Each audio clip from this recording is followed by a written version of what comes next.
Muito bom dia, irmãos. Pessoal que está aqui, bom dia. Pessoal da tela, que eu sei que lá atrás está cheio de gente também, bom dia. Deus abençoe. Muito bem. Graça e paz, irmãos. Como é que vocês estão?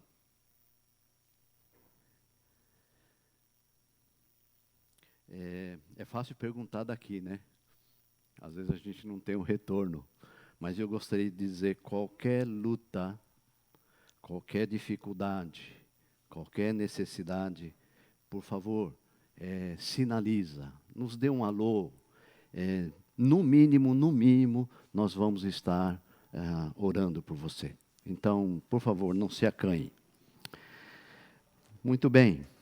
Hoje, gostaria de meditar com vocês sobre um assunto que nos desafia no nosso dia a dia, e eu gostaria que essa palavra fosse mais um desafio para o seu coração, numa área que tem pessoas que certamente encontram certas dificuldades. Eu queria falar sobre a graça de contribuir, ou seja, o exercício da mordomia. Vocês sabiam que vocês são mordomos? Sabia disso? Alguns talvez saibam, mas não quer ser mordomo, né? Eu quero ser dono. Isso acontece também, né? Então, nessa manhã nós gostaríamos de tratar sobre mordomia. E saiba os irmãos que no momento em que nós fomos salvos pelo Senhor Jesus, Ele nos chamou para exercer a mordomia cristã com muita seriedade e também compromisso. Nós, de maneira alguma, nós podemos esquecer, nós não podemos deixar de nos conscientizar de que eu sou um mordomo de Cristo. Como eu falei, que muitos não querem ser mordomo, mas querem ser dono, né? Aí, irmão, sabe o que acontece? Aí nós destronamos Deus. Ele deixa de ser Senhor. Porque a palavra nos diz que nós somos mordomos, fiéis mordomos. E na área que eu gostaria de repartir com os irmãos, está descrita um exemplo muito, muito bonito, que acontece ali na igreja de Corinto, na narrativa de Paulo. E eu gostaria de convidar vocês a abrirem suas Bíblias no livro de 2 Coríntios, capítulo 8, versos 1 até o 15. 2 Coríntios 8, 1 a 15. Permita, irmãos, eu vou ler esse texto para que a gente esteja bem inteirado daquilo que está acontecendo aqui. Capítulo 8, 1 a 15, começa assim: Também, irmãos, vos fazemos conhecer a graça de Deus concedida à igreja da Macedônia. Ou melhor, às igrejas da Macedônia. Porque no meio de muita prova, de tribulação, manifestaram abundância de alegria, e a profunda pobreza deles superabundou em grande riqueza da sua generosidade. Porque eles, testemunho eu, na medida de suas posses e mesmo acima delas, se mostraram voluntários, pedindo-nos com muitos rogos a graça de participarem da assistência aos santos. E não somente fizeram como nós esperávamos, mas também deram-se a si mesmos, primeiro ao Senhor, depois a nós, pela vontade de Deus. O que nos levou a recomendar a Tito que, como começou, assim também complete esta graça entre vós. Como também em tudo manifestais superabundância, tanto na fé e na palavra como no saber, em todo cuidado e em nosso amor para convosco, assim também abundeis nesta graça. Não vos falo de forma de mandamento, mas para provar pela diligência de outros a sinceridade do vosso amor, pois conheceis a graça de nosso Senhor Jesus Cristo, que sendo rico, se fez pobre por amor de vós, para que pela sua pobreza vos tornasseis ricos. E nisto dou minha opinião, pois a vós outros que, desde o ano passado, principiastes não só a prática, mas também o querer, convém isto. Completai agora a obra começada, para que assim como revelastes prontidão no querer, assim a leveis a termo segundo as vossas posses. Porque se a boa vontade será aceita conforme o que o homem tem e não segundo o que ele não tem. Porque não é para que os outros tenham alívio e vós sobrecarga, mas para que haja igualdade, suprindo a vossa abundância no presente, a falta daqueles, de modo que a abundância daqueles venha a suprir a vossa falta, e assim haja igualdade, como está escrito: o que muito colheu não teve demais, e o que pouco não teve falta. Olha só que palavras desafiadoras e também, ao mesmo tempo, orientadora. Muito bem, eu quero falar um pouquinho sobre essa experiência, essa narrativa que Paulo está nos colocando hoje, para a gente poder meditar. Eu quero falar sobre a graça de contribuir. Deixa eu perguntar aos irmãos aqui, vocês têm dificuldade de contribuir? O pessoal que está lá na tela e vocês que estão aqui também. Vocês têm dificuldade de contribuir? Ok. Tá. Sabia que tem gente que tem dificuldade de contribuir? Mas muita dificuldade mesmo. Olhando esse texto, aqui em 2 Coríntios, Paulo usa mais que 4 vezes a palavra graça em relação a contribuir. Olha só que interessante. Se eu não me engano, aqui acho que é 5 vezes que ele usa. E o que significa graça? Graça é encanto. Se alguém fala para você, você é uma graça.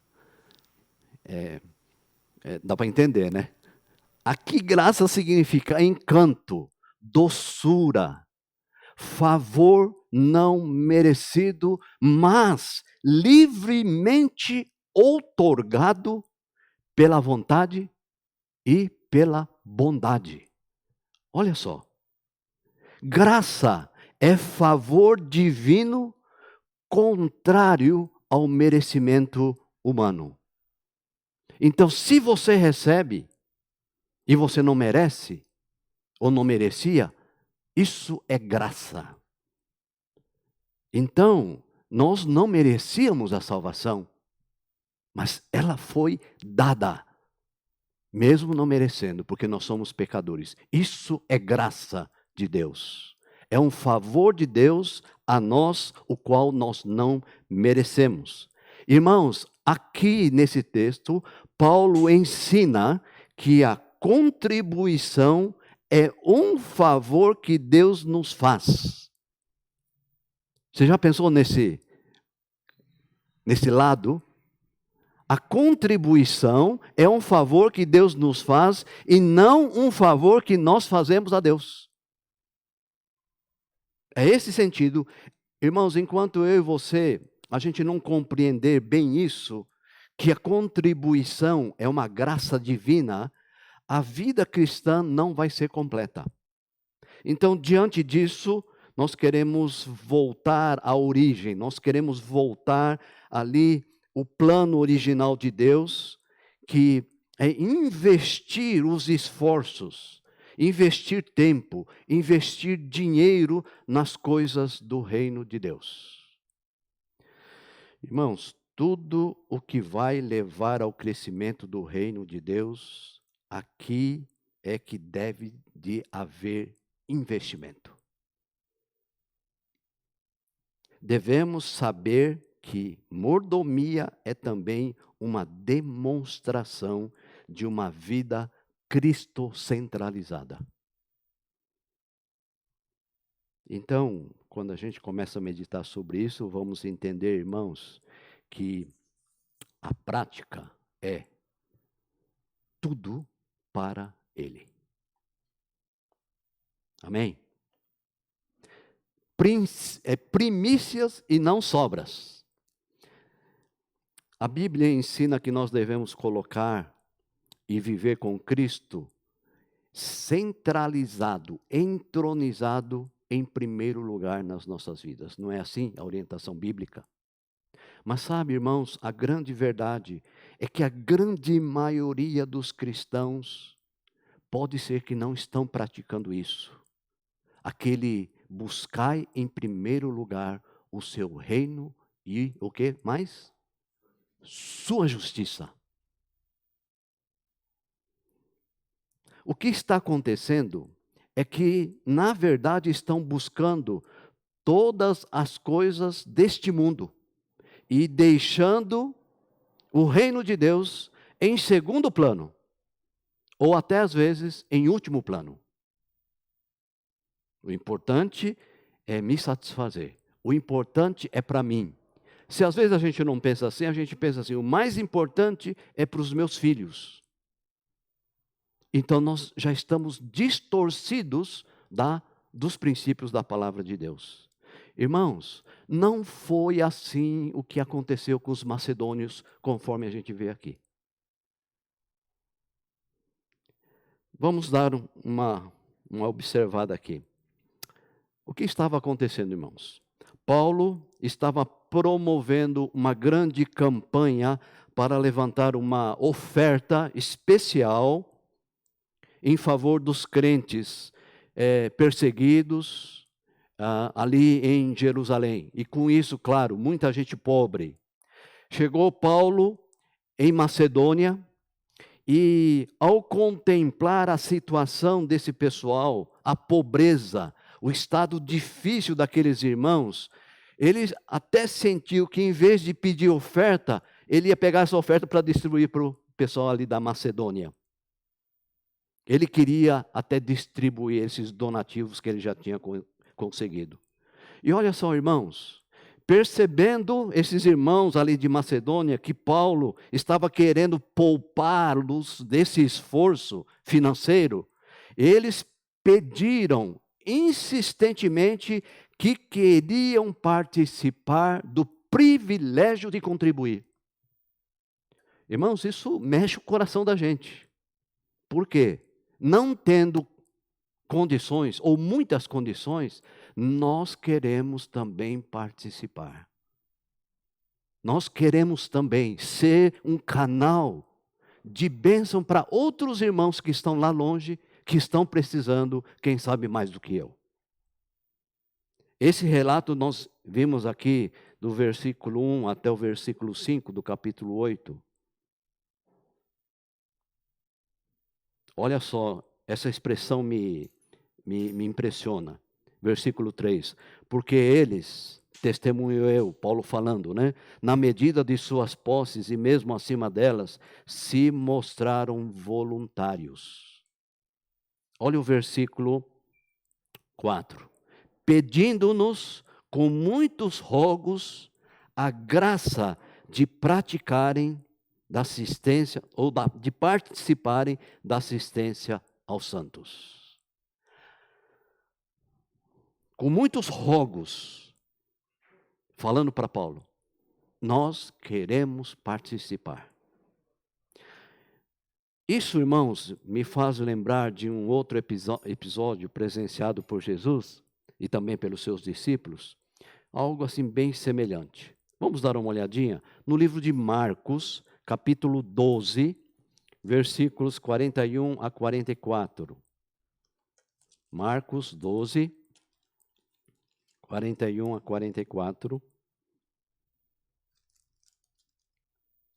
Olha só que legal essa narrativa e essa experiência que o próprio Jesus está tendo com seus discípulos. Olha só, Marcos 12, 41. Assentado diante do gasofilácio, observava Jesus como o povo lançava ali o dinheiro.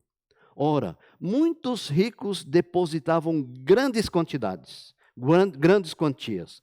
Vindo, porém, uma viúva pobre, depositou 2 pequenas moedas correspondentes a um quadrante.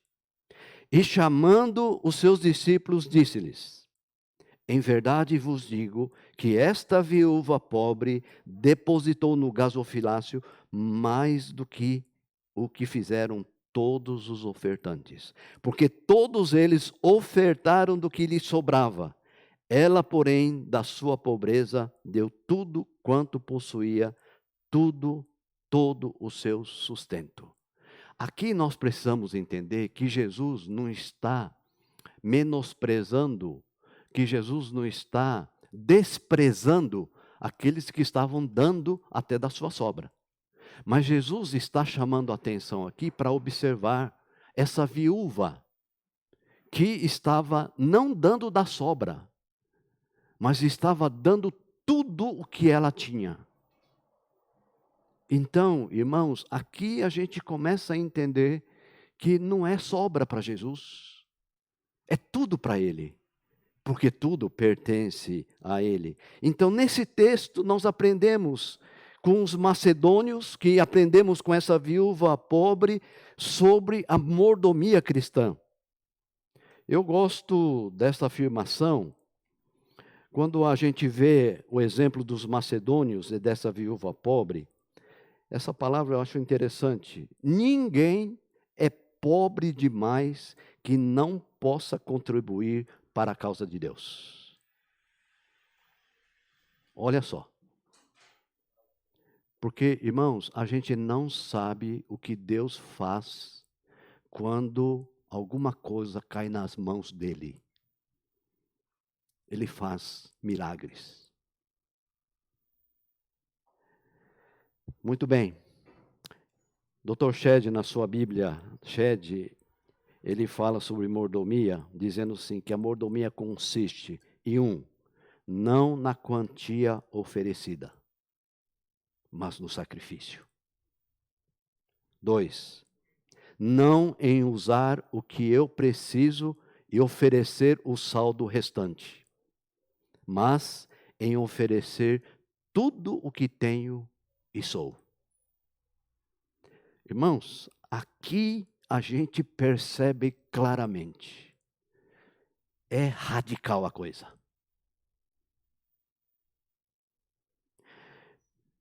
Jesus, ele não reprovou os ricos e a sua oferta. Jesus aqui, na questão da viúva, mostra o sacrifício real que foi feito. Eles deram que lhe sobrava, mas ela, a viúva, deu tudo quanto tinha.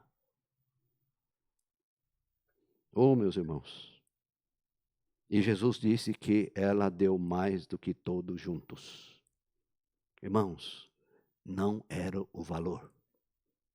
De jeito nenhum. Era o sacrifício. Irmãos, vocês já tiveram alguma experiência mais ou menos assim? Às vezes na igreja tem aquele momento para a gente recolher a oferta. Aí você escuta lá no fundinho do seu coração, dá tudo que você tem aí. Já aconteceu isso? Dá tudo que você tem. Aí, primeira coisa que vem no pensamento, como é que eu vou embora? Tem que pegar metrô, tem que pegar ônibus.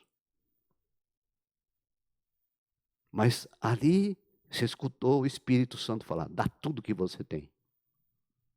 Ou talvez você teve alguma experiência assim, olha, aquela pessoa está precisando, dê R$100 para ela.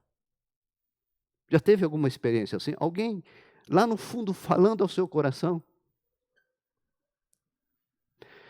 Essa sensibilidade. Aí, irmãos, eu já vi tantas experiências, a pessoa falou, dou, não dou, se eu der, como é que eu fico? Se eu der, eu vou ficar sem. Mas deu o passo, e deu, tá. E sabe, irmãos, e agora, como é que eu vou embora? Estava saindo da igreja, aí um irmão falou assim, você está indo embora? Eu te dou uma carona. Olha só o cuidado de Deus. Uma oferta que você deu, ou às vezes uma pessoa que recebeu uma oferta que nem sabe de quem, aquilo foi a providência que Deus deu através de você para supri-la de alguma forma, o qual ela tinha já orado a Deus, talvez tenha dado um passo de fé, e você foi instrumento de Deus para abençoar e para suprir aquela pessoa. Irmãos, o que ia no coração daquela viúva? É impressionante ver que Jesus, ele olha não como nós olhamos, ou até como nós gostaríamos de ser olhado. Vamos entender bem. O valor aos olhos humanos é nada. É nada, irmãos. Mas, aos olhos de Jesus, como sendo tudo, pois era tudo o que aquela mulher possuía. Um denário é salário de um dia. A viúva deu um quarto, um quadrante. Corresponde a 15 minutos de trabalho de um homem comum de 10 horas por dia.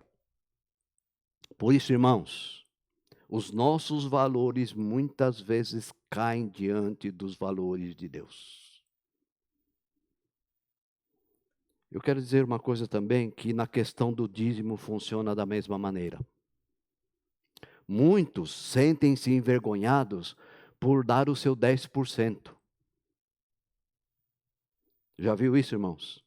Eu sou aposentado, ganho uma merrequinha. Eu ganho mesada. Eu vou dar esse pouquinho. Às vezes a pessoa pensa que é muito pouco. E está pensando assim, nossa, é vergonhoso dar esse pouco. O que os tesoureiros da igreja rolem no bosque vão pensar de mim? Irmãos, 10% é 10%.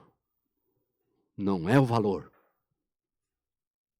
É isso que está estabelecido. Eu acho que eu contei uma vez para os irmãos, uma experiência que eu tive. Eu entrei numa igreja enorme e tinha um biombo. E ali naquele dia, acho que era uma campanha de alguma coisa, fizeram uma listagem dos dizimistas da igreja. E só olhar assim, eu já me escandalizei com aquilo lá. Aí, como que era essa lista? Começava do cara que dava mais para a pessoa que dava menos. Eu fiquei pensando, para que fazer um negócio desse? Mas quando eu olhei, o que eu observei? A Mariazinha lá no fundo, dando aquela merrequinha. E aquele que, não sei quem, né? Estava dando mais. Então, para mostrar o quê? Porque quando eu olho o princípio bíblico, é 10%, é 10%. De 100 mil e de R$1. O importante é ser fiel. É isso que Jesus quer de cada um de nós. Muito bem, irmãos. Nós, como cristãos, obedientes em tudo, mas muitas vezes não obedientes na graça de contribuir. Olha o versículo 7 do capítulo 8 de Coríntios. Vamos lá dar uma olhadinha. Versículo 7 diz assim: como, porém, em tudo manifestais superabundância, tanto na fé e na palavra, como no saber, e em todo cuidado, e em nosso amor para convosco, assim também abundeis nessa graça. Olha, irmãos, que graça! A graça de contribuir. Há muitos que cruzam o nosso caminho, não é verdade? Homens cheios de fé, habilidosos na palavra de Deus, inteligentes, capazes, mas na questão de contribuição, pode ser que são nulos. Olha só a afirmação aqui que a gente vê de Paulo no versículo 8. Não vos falo na forma de mandamento, mas para provar pela diligência de outros a sinceridade do vosso amor. Perceba, irmãos, que hoje o que tem acontecido de não haver esse coração para contribuir são alguns fatores. Vou citar apenas alguns aqui, de muitos que tem, mas uma coisa principal que eu observo é a ausência da visão de investir no reino de Deus. Irmãos, mesmo usando o dinheiro, na contribuição, muitos estão alienados, estão distantes, estão despreocupados em fazer o reino de Deus avançar. Você sabia que o reino de Deus precisa avançar? E nós fazemos parte desse propósito. E para avançar, irmãos, precisa de dinheiro. Precisa da sua consagração, não só na questão financeira, mas da tua própria vida também. Muitos podem estar preocupados em fazer o reino avançar, mas não querem a graça de contribuir. Alguns trazem algumas palavras que às vezes a gente dá toda a razão. Tipo assim, pastor, tenho 3 filhos na faculdade. O senhor não sabe o que é 3 filhos na faculdade. E os 3 é particular. Você escuta o negócio, não, poxa, tem razão, né? Minha casa é de aluguel. Estou pagando ainda as dívidas, as prestações. Agora, especialmente a gente vê acentuado mais ainda, estou desempregado. Irmãos, eu fico olhando isso, a gente pode até pensar que tem razão, mas isso não é desculpa diante de Deus. Ele não quer ver quantidade. E é isso que a gente se preocupa. Mas sim, Ele quer ver fidelidade. E às vezes nós estamos deixando de ser abençoados por Deus por causa dessa dureza. Não é verdade? A gente olha a palavra de Deus nessa área, há promessas. Então a pergunta é, você crê ou não crê? Quando a gente crê, não pensa assim que vai cair do céu. Você tem que dar o passo de fé. Irmãos, deixa eu contar uma experiência que eu tive. Quando eu morava em Suzano, eu tinha um cadete. Bonitão. Paguei aquele carro, mas com sacrifício. A pessoa que vendeu fez assim, a longas e eternas prestações. Fui pagando. Aí os filhos crescendo. Aí o que aconteceu? O meu filho mais velho falou assim, vamos investir nele. Vamos fazer um bom terceiro colegial cursinho junto, para não precisar ficar pagando cursinho, né? Porque tem gente que gosta de fazer cursinho, né? 1 ano, 2 anos, 3 anos, 4 anos. Esse pessoal que passa direto, nunca experimentou esse gostinho de 2 anos, 3 anos de cursinho, né? Não sabe a maravilha que é. Então, para a gente não ficar pagando cursinho para o filho, vamos investir. Aí a gente fez uma campanha lá, assim, com a família. Adote um sobrinho, né? Adote um neto. Fizemos um negócio assim. Aí adotaram o neto, mas assim, foi um empréstimo. Então, investimos, o filho estudou, tal, e no final a gente tinha que pagar. Aí eu tinha que devolver para o meu sogro. Aí não tinha. Quer dizer, na verdade, não é que não tinha, tinha. Mas a gente tinha que desfazer do carro. Aí um irmão lá no interior, eu perguntei, tá aí, como é que você está? Ele falou, não, tudo bem, eu estou pensando em vender o carro, tal. Como é que é? Expliquei, eu compro. Nossa, porque a gente estava orando, né? Então, apareceu, mas só que, pastor, eu vou fazer o seguinte, eu vou pagar em 2 vezes. Uma, pago já agora, e na outra, daqui 1 mês, né? 2 cheques, de um mês para o outro, tal. E aí eu falei, tá bom, não tem problema, mas como é que eu faço para entregar o carro para você? Eu moro em Suzano, você mora aqui no interior. Falou, o dia que o senhor vier, o senhor traz o carro, tal. Tá bom. Pagou lá o primeiro, pagou o segundo. Aí teve um evento lá no interior, eu fui com o carro, deixei ele brilhando para entregar. E fui lá, encontrei com ele, falei assim para ele, está aqui o carro, agradeço. Você não sabe, você foi providência de Deus para nos ajudar. Aí ele falou o seguinte, assim, pastor, vou fazer o seguinte, eu conversei com a minha esposa, nós oramos, e nesse tempo desses 2 meses orando, Deus falou muito forte no nosso coração. E nós gostaríamos de dar um presente para você. A chave estava lá na mão dele, né? Ele pegou a chave e está aqui, ó. Ganhei o carro de volta. Quer dizer, ganhei de volta. Ganhei o carro. Ganhei. Só foi o tempo de passar na mão dele e de me devolver. Aí, irmãos, a gente fica olhando essas coisas e a gente vai percebendo como Deus é cuidadoso para conosco. Às vezes a gente tem que dar o passo, porque senão o Jordão não abre. E como Deus tem cuidado. Irmãos, às vezes, você que está assistindo, você pode experimentar alguma coisa assim. Não, talvez uma coisa menor, uma coisa maior. Mas também, irmãos, pensa que você pode ser um instrumento de Deus para abençoar alguém. Olha só que maravilha. Um outro problema que eu vejo nessa questão da contribuição é a questão da influência. Nós estamos influenciados por uma sociedade totalmente materialista e consumista. Irmãos, quanto custa um tênis? Me ajuda aí, vocês aqui. Quanto é que estão? O Nike, como é que está? Quanto é que está? 300, 500. Olha, irmãos. Se um tênis custa 500, se você comprar um de 250, sobra 250. Aí você ajuda um missionário lá que não tem nem calçado para usar.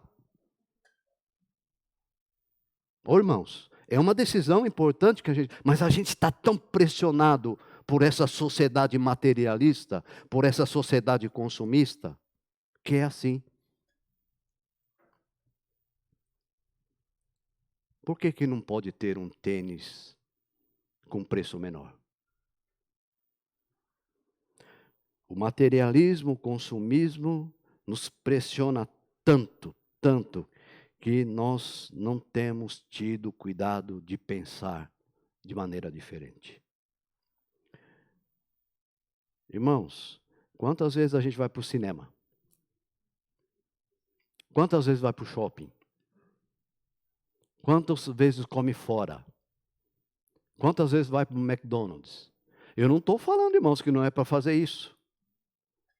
Mas às vezes, um esforço seu, por exemplo, você come uma vez por mês fora.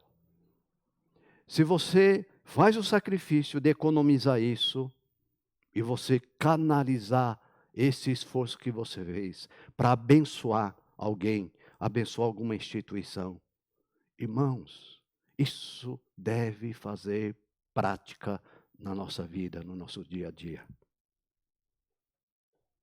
Sacrificar para então a gente poder ajudar na obra de Deus. Sabe o que vai acontecer, irmãos? Isso parece que é um imã, vai atrair bênção de Deus. Cada vez mais. Amém? Eu quero concluir dizendo o seguinte. O que é que nós somos de Deus? Além de mordomo. Servo. Além de servo, o que você é? Filhos. Já pensou? Você é filho de Deus. Você não é mais criatura. Então, vamos viver como filhos de Deus. Hoje que nós aprendemos, somos mordomos. Então, vamos viver como mordomos de Cristo. Então, eu queria deixar aqui uma dica aí para prática, né? Primeiro, uma dica prática aí, os pais, avós também, ensine seus filhos a serem bons mordomos. Ensine desde pequeno eles ofertarem, eles darem seu dízimo. Não é assim você, não, já viu, né? Tem muito pai, mãe coruja que dá no lugar do filho. Não. Se ele recebe a mesadinha dele lá, ensina ele a separar o dízimo. Se ele está recebendo alguma coisinha, ensina ele a separar para abençoar algum missionário, alguma instituição, alguma coisa que está colaborando para o reino de Deus avançar. Ensine isso e pratique junto com seu filho esse desafio. Outro desafio prático. Irmão, irmã, separe e consagre uma oferta especial para a obra de Deus. Talvez, Deus já tenha falado no teu coração, ou está falando no teu coração agora. Separe. Porque se Deus está falando no teu coração, alguma coisa tem. Nesse quesito, irmão, a gente tem que ficar muito desconfiado. Alguma coisa Deus tem, porque se está falando no teu coração, a gente não sabe a repercussão que isso vai dar. A gente não sabe. Muito bem, eu gostaria de deixar esses dois desafios e Deus nos ajude, né? Para que sejamos, não só de vez em quando, mas sempre bons mordomos do Senhor Jesus. Amém? Vamos orar? Nosso Deus e nosso Pai, a nossa imensa gratidão que o Senhor nos privilegiou com essa graça de poder contribuir, de poder abençoar as outras pessoas nesta área. Senhor Jesus, não deixe o nosso coração endurecer, mas ajuda-nos a nos desprendermos das coisas. Ajuda-nos a abrir mão para que outras pessoas também, nossos irmãos que estão espalhados por todo esse canto, estão precisando muitos de ajuda. Nos ajude, Deus. A Igreja Holiness do Bosque também tem essa visão de poder ser também uma igreja que exerce a mordomia. Muito obrigado a Deus. Toda a honra, toda a glória seja dada a Ti. E nós queremos ver a próxima geração, a geração dos nossos filhos também com esse desprendimento, com esse coração de poder, Senhor Jesus, abençoar outras pessoas, investir no Teu reino, para que ele possa se expandir cada vez mais e mais para a honra e para a glória do Teu santo e eterno nome. Oramos no nome de Jesus. Amém. Amém. Obrigado, irmãos. Deus abençoe. Vamos dar aqui um minutinho só para a gente preparar para a ceia. Então, cada um de vocês, não sei se está pertinho de vocês aí, ou está ali na cozinha. Então, só o tempinho para a gente poder se preparar, que hoje, o nosso primeiro domingo, nós vamos estar celebrando a ceia do Senhor.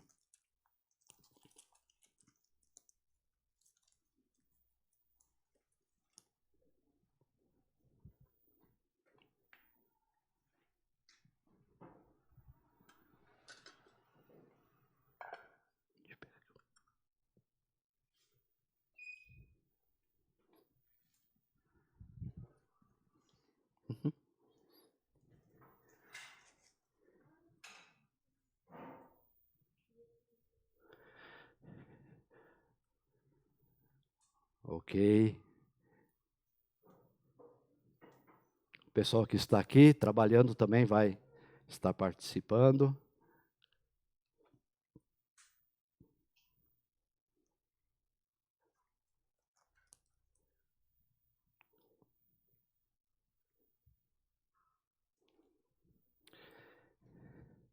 Bom, o pessoal aqui que conseguir ficar de pé, vamos ficar de pé. Você que está nos assistindo também, se quiser ficar de pé. Eu vou precisar de um pão aqui, pastor Shinobu. Um pãozinho aqui, um pão. Desculpa.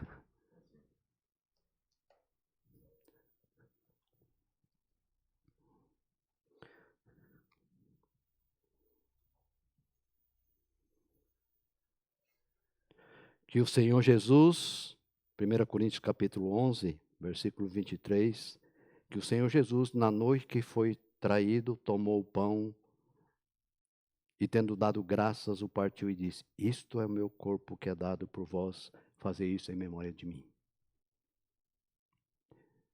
Por semelhante modo, tomou também o cálice, dizendo: este cálice é a nova aliança no meu sangue. Fazei isso todas as vezes que o beberdes em memória de mim. Porque todas as vezes que comerdes este pão e beberdes o cálice, anunciais a morte do Senhor até que ele venha. Por isso, aquele que comer o pão ou beber o cálice do Senhor indignamente, será réu do corpo e do sangue do Senhor. Examine-se, pois, o homem a si mesmo, e assim coma do pão e beba do cálice. Pois quem come e bebe sem discernir o corpo, come e bebe juízo para si. Eis a razão porque há entre vós muitos fracos e doentes, e não poucos que dormem. Em atitude de oração, conforme a palavra que orienta, vamos fazer esse examinar a nós mesmos. E o objetivo é olhar para nós e o Espírito Santo tocando no nosso coração, se tem alguma coisa que desagrada o coração de Deus, antes de nós tomarmos a ceia, convido o irmão a se colocar diante do Senhor e a possar daquela palavra tão maravilhosa. O sangue do Senhor Jesus nos purifica de todo pecado. Oremos juntos.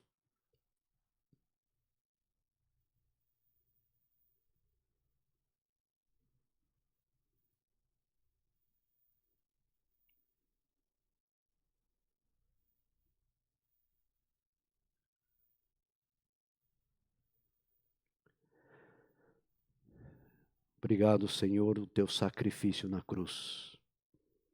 Obrigado a doação da sua vida. Obrigado porque esse sacrifício alcançou a cada um de nós e trouxe e nos deu a grande salvação. E agora, com gratidão no coração, nós queremos participar, lembrando daquilo que o Senhor fez por nós. E, junto com isso, nós pedimos, fortalece a fé de cada um de nós, de cada irmão que está aí na sua casa, daqueles que estão podendo assistir, daqueles que não estão podendo assistir, aqueles que estão, Senhor, sentindo desanimados. Ó Deus, aqueles que estão passando por dificuldades, várias dificuldades, aqueles que estão também enfermos, estende a tua mão e fortalece a fé. Ó Deus, os nossos olhos estejam fixos no Senhor, e agora nós vamos comer do pão e beber do cálice com toda a nossa gratidão. É o que nós pedimos e também agradecemos no nome de Jesus. Amém. Amém. Vamos então, irmãos, todos comer e beber em nome de Jesus.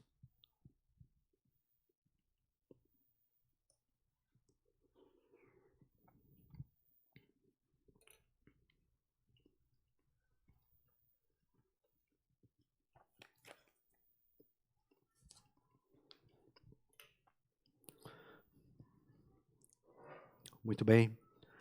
Vamos receber a bênção. Nós vamos já dar por encerrado, né? Após a bênção, o culto de hoje. Muito obrigado a todos vocês. Deus abençoe. Tenham uma boa semana, coberta com a graça do nosso Deus. E o Espírito Santo fortaleça a sua vida, fortaleça a sua fé. E deixa eu dizer para os irmãos, eu tenho escutado muita gente falar assim, pastor, mas estou com uma saudade da igreja. Bom, da igreja povo, por enquanto vai ser via Zoom ainda, não tem jeito, viu, irmãos? Mas se você tem saudade do templo aqui, no templo pode vir, viu? Vem ver o que está acontecendo, a reforma que está fazendo. Se você tiver algum palpite, pode dar também. Então, nós deixamos aí bem aberto para vocês, se quiserem fazer uma visita. Amém? Ok, vamos receber a bênção. Que a graça do nosso Senhor Jesus Cristo, o amor de Deus Pai, a comunhão, a consolação, o poder, a unção do Espírito Santo, seja com cada um de vós. Seja também com todo o povo de Deus, agora e para sempre. Amém. Amém. Amém. Deus abençoe, irmãos. Vai ficar um pouco mais aberto aí para conversar. Estamos contentes que o Serginho saiu do hospital e já parece que já está em casa, hein? Que coisa boa. Bem-vindo. Olha lá o Serginho, bem-vindo, viu? Deus abençoe.